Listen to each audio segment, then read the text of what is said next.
किसी के बोलने का तरीका उसके व्यक्तित्व के बारे में बहुत कुछ बताता है। आप तेज, धीरे, कम या ज़्यादा किस तरह बोल रहे हैं, ये कैरियर और लाइफ दोनों के लिए मायने रखता है। ये भी सच है कि हमें अपनी बात को रखना आना चाहिए, लेकिन कई बार हालात ऐसे होते हैं कि चुप रहने में ही भलाई होती है। लोग कुछ जगहों पर बोलने की गलती करते हैं और इसका बुरा असर उसके कैरियर और लाइफ और पर्सनालिटी पर भी पड़ता है। आचार्य चाणक्य ने कुछ स्थान व घटनाओं पर हमेशा चुप रहने की सलाह दी है।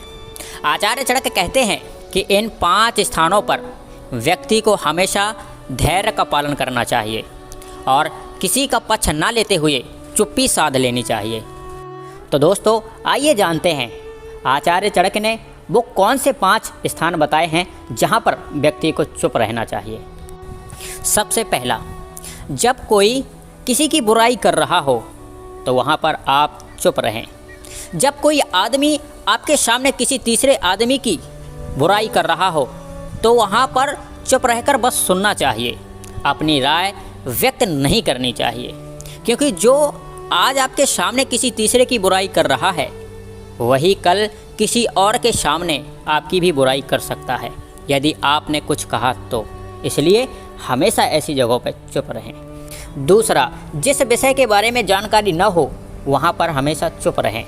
यदि आपको किसी घटना या किसी विषय पर अधूरी जानकारी है तो वहाँ पर आपका चुप रहना ही उत्तम है, क्योंकि अधूरा ज्ञान बड़ा घातक होता है। यह आपको हंसी का पात्र भी बना सकता है या किसी बड़ी मुसीबत में भी डाल सकता है। इसलिए ऐसी जगहों पर हमेशा चुप रहें। तीसरा, जब कोई आपकी भावनाओं को न समझे तो वहाँ पर चुप ही रहें तो अच्छा है। यदि आपको लग रहा है कि कोई व्यक्ति आपकी भावना, दुख या परेशानी को शब्दों में नहीं समझ पा रहा या वो आपको ध्यान से नहीं सुन रहा, तो ऐसे व्यक्ति के सामने चुप रहना ही ठीक है, क्योंकि ऐसे लोगों को आपकी भावना या दुख से कोई मतलब नहीं होता। ऐसे लोगों को अपना राज बताकर आप पछताएंगे ही। इसलिए ऐसे लोगों के सामने अपनी भावनाओं को शेयर ना करें। चौथा, जब कोई इंसान अपना दुख आपसे व्यक्त कर रहा हो, यदि कोई इंसान आपको दुख या परेशानी आपको बता रहा है तो इसका मतलब यह है कि वो आपको अपना समझ रहा है। ऐसे में तुरंत ही उसे समाधान बताने की बजाय चुप रहकर उसकी दुख या समस्याओं को सुनें। उसके दुख या समस्याओं को किसी और से ना बताएं।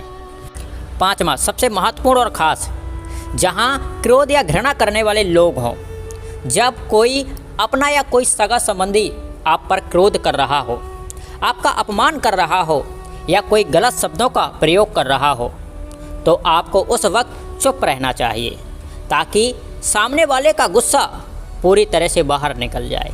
यदि आप सही हैं तो उससे कतई माफ़ी ना मांगें और चुप रहकर सही समय का इंतज़ार करें। अगर वो गलत होगा तो आपसे खुद ही माफ़ी मांगेगा या उसे अपनी गलती का खुद ही एहसास होगा। तो दोस्तों, आचार्य चाणक्य ने इन 5 जगहों पर चुप रहने की बात कही है।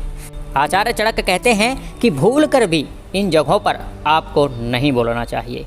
तो दोस्तों, वीडियो अच्छा लगा हो तो लाइक, शेयर और कमेंट करके हमें ज़रूर बताएं कि आपको कैसा वीडियो चाहिए, और इस वीडियो को इतना शेयर कर दीजिए ताकि आप जैसे महत्वाकांक्षी सोच रखने वाले व्यक्ति के पास आपके माध्यम से पहुंच जाए। तो दोस्तों, मिलते हैं नेक्स्ट वीडियो में। तब तक के लिए जय हिंद, वंदे मातरम।